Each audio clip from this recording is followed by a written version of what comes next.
Park केलेल्या कारच्या काचा फोडून अवघ्या काही सेकंदात रोकड आणि मौल्यवान वस्तू लंपास करणाऱ्या आंतरराज्यीय छत्री गँगचा फौजदार चावडी पोलिसांनी पर्दाफाश केला आहे. तमिळनाडूतील तिरुचुपल्ली रामजीनगर येथील 7 सराईत आरोपींनी पोलिसांनी अटक केली असून त्यांच्याकडून 3 लाखाची रोकड, लॅपटॉप आणि महत्त्वाची कागदपत्रे जप्त करण्यात आली आहे. 6 जुलै रोजी पार्क चौकातील ICICI बँक समोर कारची काच फोडून लॅपटॉप व कागदपत्रे चोरीला गेली होती. तर 28 जुलै रोजी श्री रामेश्वर मंदिरासमोरील कारमधून 4 लाखाची रोकड असलेली बॅग लंपास करण्यात आली होती.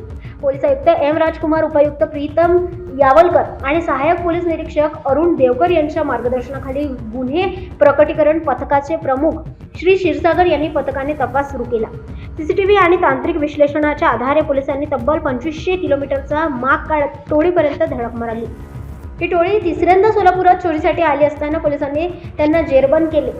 आरोपी तामिळ भाषिक असल्याने तपासासाठी दुभाषीची मदत घेण्यात आली आहे. नाशिकला रामजीनगर म्हणून एक इलाका आहे. तिकडच्या काही गुन्हेगार प्रवृत्ती लोक आहे जे वेगळ्या वेगळ्या शहरात फिरतात आणि असे खूप व्हायलन्स नाही, अटेन्शन डायव्हर्शन करून किंवा बाकी जे सामान्य जनता आहे त्यांच्या नजर हे गुन्हे जे करणार आहेत त्यांच्यावर न येतात ते तिथं सांभाळतात आणि एक माणूस हे चोरी करण्याच्या मोडस ऑपरंडी जे आहे त्यात हे पूर्ण गँग इन्व्हॉल्ड आहे. अशा आणि 6/8/2026 रोजी API श्री क्षीरसागर यांना गोपनीय बातमीदार यांच्या मार्फतीने माहिती मिळालं होतं. सोलापुरात पुन्हा कारच्या काच फोडून चोरी करण्याचा उद्देश आणि अशा इथं जे लोक आहेत ते फिरत आहे म्हणून त्या आधारावर API श्री क्षीरसागर आणि त्यांच्या पथकांनी शोध घेऊन पंचकट्टा ते होम मैदान परिसराचं जे एरिया आहे तिथून 7 आरोपींना ताब्यात घेतलेलं आहे. नाव षण्मुगम अमरनाथ, हे सर्व राहणार तिरुचिरापल्ली तमिळनाडूचे आहे. 7 आरोपींना ताब्यात घेतलं. त्यांच्याकडे जे पिशवी होतं त्यांच्या स्वतःच्या प्लस जे चोरीत गेलेले आहे ते ताब्यात घेऊन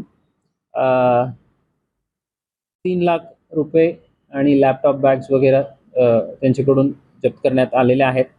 या लोकांना पहिला 2 दिवस कस्टडी मिळालं आणि नंतर 5 दिवस वाढून मिळालं.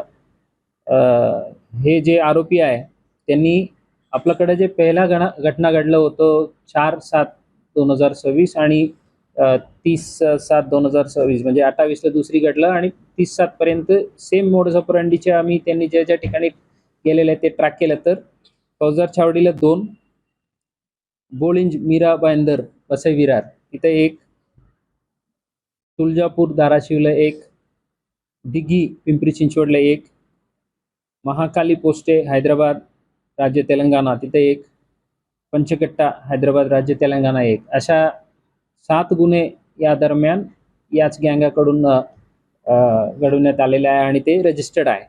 आता इतर सर्व पोलीस युनिटलाही आम्ही हे माहिती देणार आहे फोटोसह आणि तिथेही काही गुन्हे दाखल असलं तर त्या संबंधित युनिटच्या जे तपास अधिकारी आहे ते यांना भविष्यात ताब्यात घेणार आहे. हे जे अशा मोडस ऑपरंडी असणारे जे आरोपी जे आहे ते इतकं जास्ती नंबरला पोलीस ताब्यात घेणे हे खूप रेअर आहे. या काम निश्चितपणे कौतुकास्पद आहे. हे केल्याबद्दल मी पूर्ण टीमला मनापासून अभिनंदन करतो.